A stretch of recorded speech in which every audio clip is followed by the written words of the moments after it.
actually going. Okay, so we're in the middle of Act 2. And I think it's about page 36.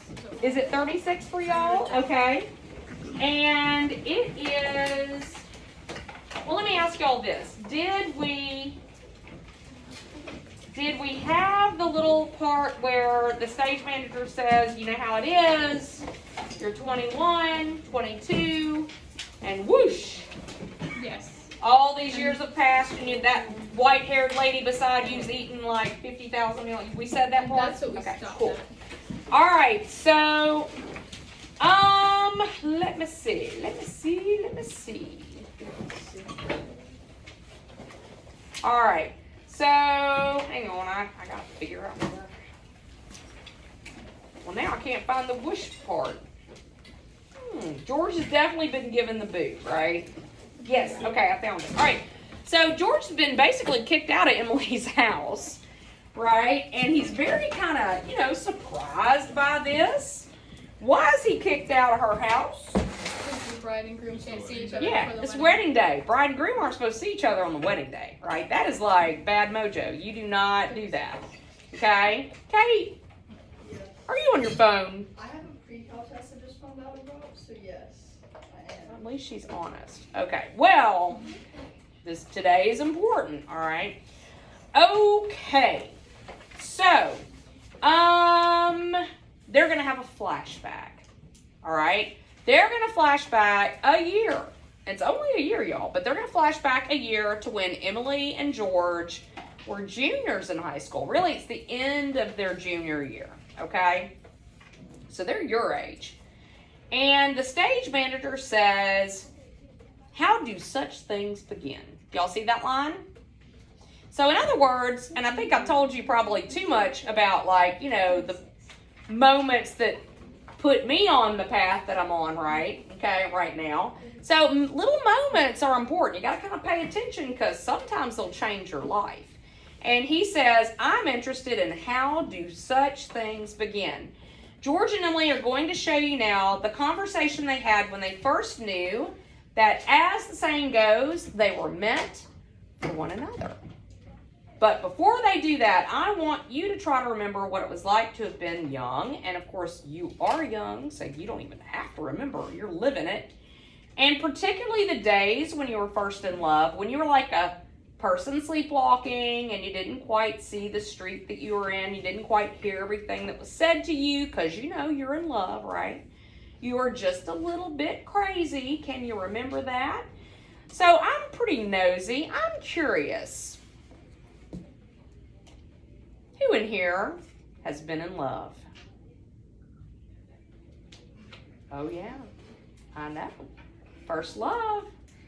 You'll never forget it, right? Some of y'all are just like not answering because you're thinking, that's not her business. That's not her business. All right, so they'll be coming out of high school at 3 o'clock. George has just been elected president of the junior class. And as it's June, that means he'll be president of the senior class all next year. And Emily's been elected secretary and treasurer. I don't have to tell you how important that is. So, he's going to take 2 chairs and he's going to put the backs so that they kind of line up. And he's going to put a board on the backs of the 2 chairs. And that is going to end up being the counter at the drugstore where George and Emily are going to actually go in and have like ice cream soda. But, that's coming up, okay? So right now, George and Emily are walking home from school, right? And so Emily is going to start us off. Now, who was Emily yesterday? Remind me. Good. Who is George? So I got my 2 people. Good. Emily, go ahead. I can't leave. I've got to go home. Goodbye. Oh, Ernestine, can you come over tonight and do Latin? Isn't that Cicero the worst thing? Tell your mother you have to. Goodbye. Goodbye, Helen. Goodbye, Fred. Can I carry your books home for you, Emily? Why, thank you. It isn't far. Excuse me a minute, Emily. Say, Bob, if I'm a little late, start practice anyway and give her some long high ones. Yeah, so he's supposed to be at basketball's on the brain. He's supposed to be at baseball practice, but he's like, just start without me, okay? Go ahead. Goodbye, Lizzie. Goodbye, Lizzie. I'm awful glad you were elected too, Emily. Thank you. Emily, why are you mad at me? I'm not mad at you. You've been treating me so funny lately. Well, since you asked me, I might as well say it right out. George, goodbye, Miss Corcoran. Goodbye, Miss Corcoran. What is it? I don't like the whole change that's come over you in the last year. I'm sorry if that hurt your feelings, but I've got to tell the truth and shame the devil. Which is an old-fashioned saying, but she's like, I just have to tell you, I don't like the changes that are coming over you, right? Go ahead, George. A change? What do you mean? Well, up to a year ago, I used to like you a lot. And I used to watch you as you did everything. Because we've been friends for so long. And then you began spending all your time at baseball. And you never stopped to speak to anybody anymore. Not even to your own family you didn't. And George, it's a fact. You've got awful conceited and stuck up. And all the girls say so. They might not say so to your face, but that's what they say about you behind your back. And it hurts me to hear them say it. But I've got to agree with them a little. I'm sorry if it hurt your feelings, but I can't be sorry I said it. Okay, so we gotta pause and kind of unpack this. All right, so I have to admit, like, I read this play and even taught this play a few times before I kind of realized what was really going on here, because, I mean, Emily just blindsides them with, you've changed. You've gotten kind of stuck up, kind of conceited. Everybody's talking about it, and I agree with them. So I thought for a long time, man, this is kind of harsh, you know. I mean, this is really pretty tough what Emily is saying to him. It took me a while, I guess, to figure out that I think the idea here is that she's motivated. There's a reason she tells him this. I mean, she's telling him the truth. Who is it that you trust to tell you the truth, even when the truth kind of hurts to hear? It's usually your closest friends who are gonna say you're kind of being a jerk, right? I mean, your family does, but it's the true friends who are gonna love you no matter what, and they're also gonna be honest with you. So I think one of the ideas here is, you know, you want to surround yourself with people who are gonna be honest with you, right? So let me tell you a little side story. Here's another one of those side stories, okay? So 1991, y'all are just getting the history of my life, sorry. 1991, I'm a junior in college, okay? And I'm living with two of my best friends. We have a little townhouse, which sounds like it would be nice, but it really wasn't. Okay. And let's see. They were Kim and Tiffany. Still friends with them today, right? So let's see. Tiffany's boyfriend was in a band. And where did they have band practice? At my house, okay? Tiffany and Kim, they were smokers. I wasn't, but I didn't complain, whatever. And let's just say of the three of us, I was like the most studious. Okay, I was also working 2 jobs and going to school full-time on scholarships. So, you know, maybe every once in a while, I might get a little crabby and might scream, "Shut up, you're too loud, go away, I gotta write a paper," or whatnot. I mean, it could have happened more than once. So I'm waiting tables one night because that's, you know, how I paid for my rent, okay? And I get home after the shift. It's probably like 10, 11 o'clock at night. I come in and I know something's up, okay? Because we had this long couch that was kind of along one of the walls, you know, in the little living room.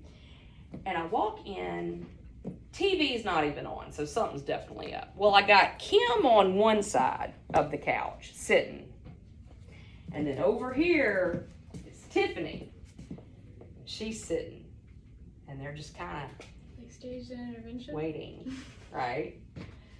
Yes. So I get home and I walk in the door and they're like, "Hey, come sit with us." And I'm like, "Oh, Lord, what's going on," right? They proceeded to stage a bitch-or-vision. Let me explain.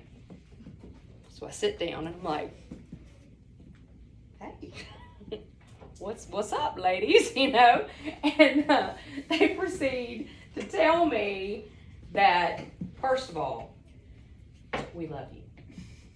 We just want to say that. We love you. We want you to know that. And I'm like, okay, great. And then they said, but you're a bitch. I'm not lying. But you're a bitch. And Tiffany, who Kim swears this was her idea, right? Kim's like, she made me do it. Tiffany looks at me and she says, some of us are just born that way. She's like, I mean, I get it. You're a true bitch. And it's hard, because evidently there's a difference. And you know, it's hard to contain that bitchiness. But you've been like targeting us lately, and it needs to stop, right? And so evidently I had been extra bitchy lately. And it was pointed towards these guys, right? Because I was living with them and they're my closest friends. And I knew that they were gonna love me no matter what, right? But they were tired of this. So, you know, thus the great bitchervention of 1991, all right? So anyway, I'm dumbfounded. I don't know what to say. I'm just like, my feelings are a little bit hurt, but I didn't get defensive. I didn't get angry. I just kind of like absorbed. And finally, after like 45 minutes, they let me go. And I was like, okay, thank you. I'll go to bed now.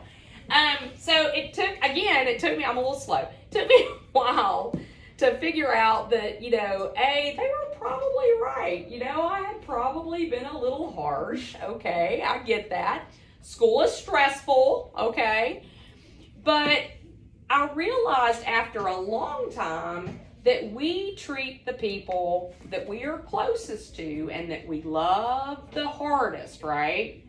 And who love us the hardest, sometimes we treat them badly because we know they're not going anywhere. Does that make sense? Yeah. So who do you really kind of let that jerk side show to? It's probably your parents. Because they're not going anywhere. They gotta love you no matter what, right? So my kid busted me on this a number of times. Like, I would come home, and this is yearbook season, if I didn't already say that. Okay, it's yearbook season, so it's really stressful. So we got a lot to finish. I would go home and I would like start like barking at my son, not literally, but like, you know, fussing at my kid about this and that and yada, yada, yada, yada, yada, yada. He would just look at me and he'd go, Mom, I'm not the one you're mad at. You just mad at your book. Don't put it all on me. And I would I'd be like, you're right. Hey, you're right. And so we do that. We tend to like get stressed out from other outside things, but we always end up like blowing up or blowing off steam or kind of putting it out there to the people that we trust the most. So try not to do that, okay? And the other thing is, and this gets us back to the play, thank God, right? Gets us back to the play. George he's a good guy. He's like a pure soul. And when Emily lays all this on him, most 16, 17-year-old boys are going to get like ticked off or defensive, right? Not George. What does George say? Well, I don't, well, you do know because it's right there. Aiden, what does George say? I'm glad you said it, Emily. Never felt that such a thing was happening to me. I guess it's hard for a fella not to have faults creep into his character. Yeah, so he's like, I appreciate you telling me that. Oh, so good, so good. All right, so he does, I think he handled it just about the best way he can. Now, Emily is about to say something that is incredibly unrealistic and unreasonable, which shows us that she may be a smart girl, but she is also a naive girl. Emily. I always expect a man to be perfect, and I think he should be. Oh, I don't think it's possible to be perfect, Emily. Well, my father is, and as far as I can see, your father is. There's no reason on earth why you shouldn't be too. Well, I feel it's the other way around, that men aren't naturally good, but girls are. Okay, so I think Emily like sounds like a bit of a toot here, honestly, but I think it's because maybe not all men, but this particular fellow, she has like really high expectations for, and it's because she's had her eyes on him for a while. Okay, now she's gonna say something that honestly you can tell that this is set 120 years ago, because she says something that not one of you girls would in this day and age say. Okay, it's a bit sexist. Go ahead. Well, you might as well know right now that I'm not perfect. It's not easy for a girl to be perfect as a man because we girls are more nervous. Now I'm sorry I said all that about you. I don't know what made me say it. Yep, pretty sexist. Okay.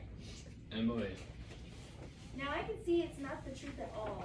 And now suddenly I feel it isn't important anyway. Emily, would you like an ice cream soda or something before you go home? Well, thank you. I would. Okay, so we don't really get it here, but in a moment, he's going to take her into the drugstore where they're going to have a soda and sit down on the counter and all that good stuff, right? And he does this because he's a gentleman. We don't know it yet, but the guy that is going to serve them at the counter, he notices that Emily has been crying. So through this, as Emily kind of unloads on George, she realizes, oh, maybe I overstepped, and she feels bad. She immediately feels bad about it, and she's gotten kind of, emotional, right? So George, being the gentleman that he is, he looks at her being upset, and he wants to get her mind off of it. And so he says, let's go have an ice cream soda, right? And I don't know, that would cheer me up for sure, okay? So they're gonna go in the drugstore, and the stage manager is gonna play the guy that serves them, okay? All right, so George walks in. Go ahead. Hello, Sue. How are you? Good afternoon, Miss Slocum. Hello, George. Hello, Emily. What'll you have? Emily Webb, what have you been crying about? She just got an awful scare, Mr. Morgan. She almost got run over by that hardware store wagon. Everybody says that Tom Huckins drives like a crazy man. Well, now, you take a drink of water, Emily. You look all shook up. I tell you, you've got to look both ways before you cross Main Street. These days gets worse every year. What'll you have? I'll have a strawberry phosphate. Thank you, Mr. Morgan. No, Emily. Have an ice cream soda with me. 2 strawberry ice cream sodas, Mr. Morgan. Yeah, so he tells a fib, but it's to kind of protect her feelings, right? Which is kind of cool. And she's like, I'll have a strawberry phosphate, which is just, your regular strawberry soda. And George is like, no, have an ice cream soda. And they're more expensive, right? So that's a kind of a big deal. 2 strawberry ice cream sodas. Yes, sir. Yes, sir. There are 125 horses in Grover's Corners this minute that I'm talking to you. State inspector was in here yesterday, and now they're bringing in these automobiles. Best thing to do is just stay at home. Well, I can remember when a dog could go to sleep all day in the middle of Main Street and nothing come along to disturb him. So he's not what we would call a fan of progress, okay? Now, he hands them the ice cream sodas and says, there they are, and then he, wanders off. So, Emily, pick it up with, they're so expensive. They're so expensive. No, don't you think of that. We're celebrating our election. And then do you know what else I'm celebrating? No. I'm celebrating because I've got a friend who tells me all the things that ought to be told to me. George, please don't think of that. I don't know why I said it. It's not true, George. Now, Emily, you stick to it. I'm glad you spoke to me like you did. But you'll see. I'm going to change so quick. You bet I'm going to change. And Emily, I want to ask you a favor. What? Emily, if I go away to State Agriculture College next year, will you write me a letter once in a while? I certainly will. I will, George. It certainly seems like being away 3 years ago. You get out of touch with things. Maybe letters from Grover's Corner wouldn't be so interesting after a while. Grover's Corner isn't a very important place when you think of it all. New Hampshire. But I think it's a very nice town. day wouldn't come when I wouldn't want to know everything that's happening here. I know that's true, Emily. We'll all try to make my letter interesting. You know, Emily, whenever I meet a farmer, I ask him if he thinks it's important to go to agriculture school to be a good farmer. My George. Yeah, and some of them say that it's even a waste of time. You can get all those things anyway out of the pamphlets the government sends out. And Uncle Luke's getting old. He's about ready for me to start in taking over this farm tomorrow, if I could. My. And like you say, being gone all that time in other places and meeting other people, gosh, if anything like that can happen, I don't want to go away. I guess new people aren't any better than old ones. I'll bet they almost never are. Emily, I feel that you're as good a friend as I've ever got. I don't need to go meet the people in other towns. But, George, maybe it's very important for you to go and learn all about that. Cattle judging and soils and those things. Of course, I don't know. Emily, I'm gonna make up my mind right now. I won't go. I'll tell Pa about it tonight. Wow. All right. Over ice cream sodas. Junior in high school. Actually, I guess technically it's senior because they, they're still in their junior year, right? So, but it's the end of the year. What does he decide in this moment? Not to go to school, not to go to college. Okay? Now, to his credit, he realizes this is kind of a big deal. And at the end of their conversation, he's not that great with words. I think Thornton Wilder actually purposely makes some of his words kind of like basic, I suppose. But at the end, he says, I guess this is an important conversation we've been having, which kind of reminds us that some of these moments, again, are really important. Okay? All right, go ahead. I think it's Emily. Why, George? Why, George? I don't see why you have to decide right now. It's a whole year away. Emily, I'm glad you spoke to me about that fault in my character. What you said was right, but there was one thing wrong in it, and that was when you said that for a year I wasn't noticing people. And you, for instance, why, you say you were watching me when I did everything. I was doing the same about you all the time. Why, sure, I always thought about you as one of the chief people I thought about. I've always thought that line was hilarious, but that's what I mean by basic. He says, he's not as intellectually as smart as she is, but he has more like sense, right? He says, I always thought about you as one of the chief people I thought about. I just think that's cute. Go ahead. I always made sure where you were sitting on the bleachers and who you were with. And for 3 days now, I've been trying to walk home with you, but something's always gotten in the way. Yesterday, I was standing over against the wall waiting for you, and you walked home with Miss Corcoran. Yeah. George, life's awful funny. How could I have known that? Why I thought... Listen, Emily, I'm going to tell you why I'm not going to agriculture school. I think that once you've found a person that you're very fond of, a person who's fond of you, too, and likes you enough to be interested in your character, well, I think that's just as important as college is, and even more so. That's what I think. I think it's awfully important, too. Emily. Yes, George? Emily, if I do improve and make a big change, could you be? I am now. I always have been. Oh. So I guess... Well, no. We have to savor this. This is my favorite moment of the play, and I think you've already figured out that I really, really, really, really, really love this play, okay?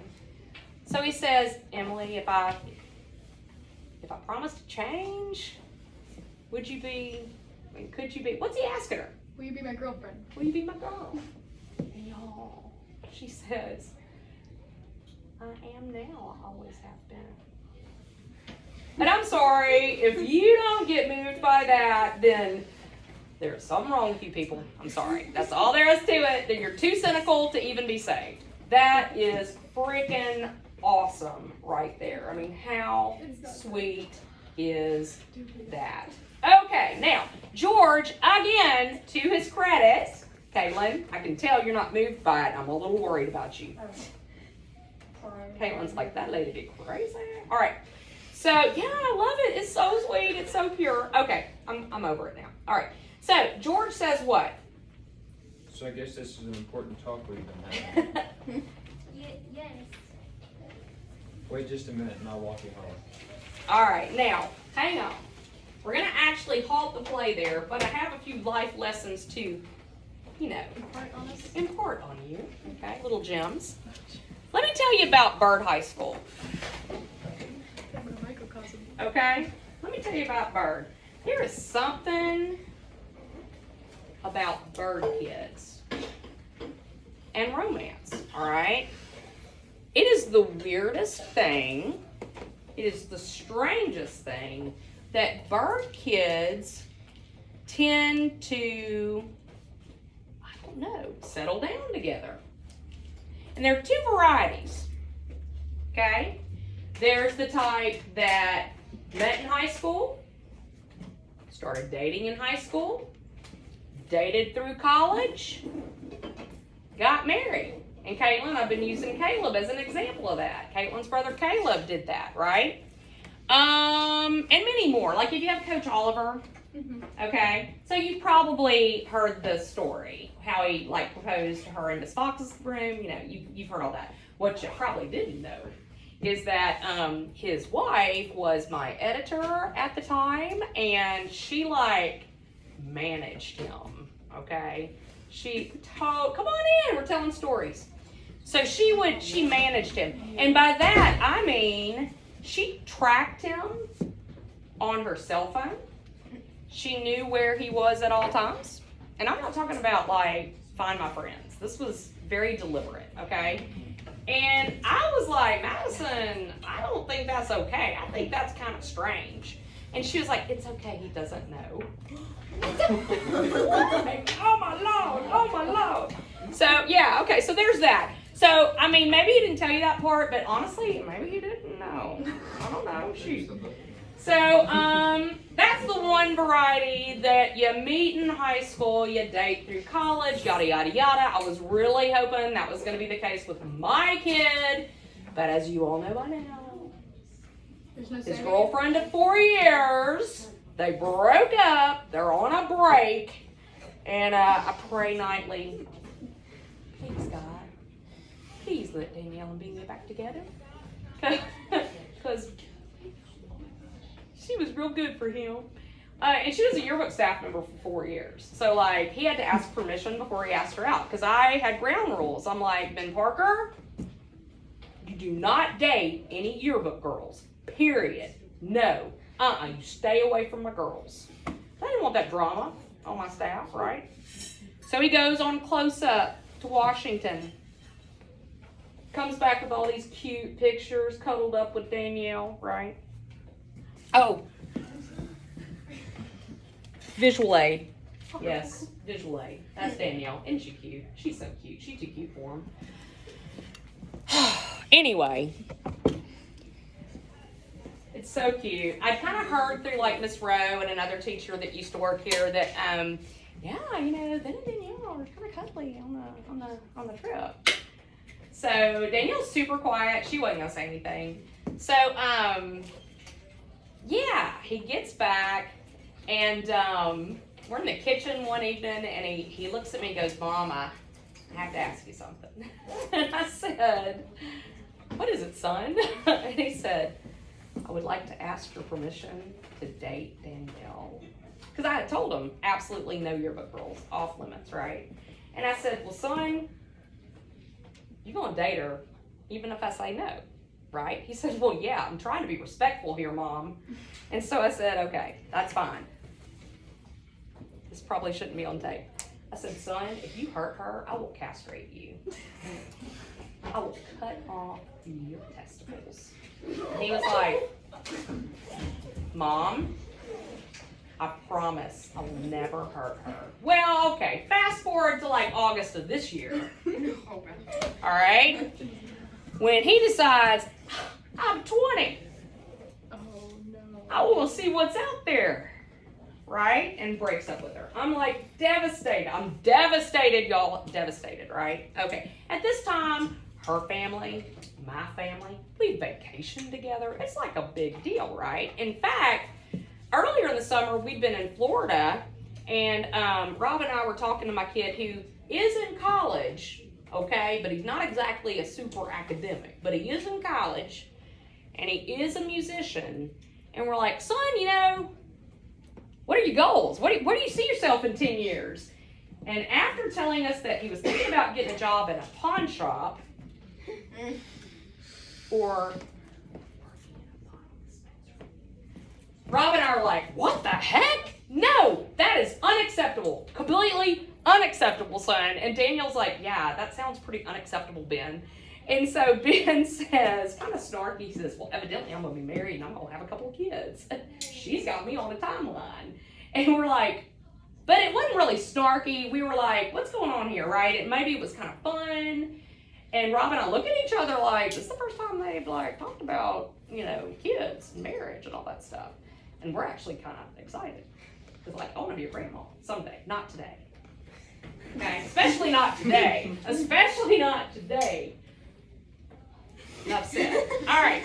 So, anywho, about a month later, Ben breaks up with Danielle, and I'm like devastated and mad at him. I'm like, you're such an ass. Why did you do that? That was stupid. And of course, totally taking her side, right? So now, of course, he wants her back. Of course, he wants her back. And she's like, I don't know. I don't know if I want to settle. And I'm like, well, that's what you did to her this summer, yada, yada. Anyway, you don't have to know the details. So now they're like best friends. They talk every day. They literally live in the same apartment complex, like a parking lot away, right? They're both seeing other people. And I'm like, dude, like, if you would stop seeing other people and make a gesture, maybe she would take you back. And he's like, I'm not going to make a gesture. That's just stupid. I'm like, oh, God, I just have to walk away. So, I think there's probably like a 60% chance they may get back together, please. All right, that's one variety. Here's the second variety. People who went to Byrd never knew each other. Byrd's a big school, right?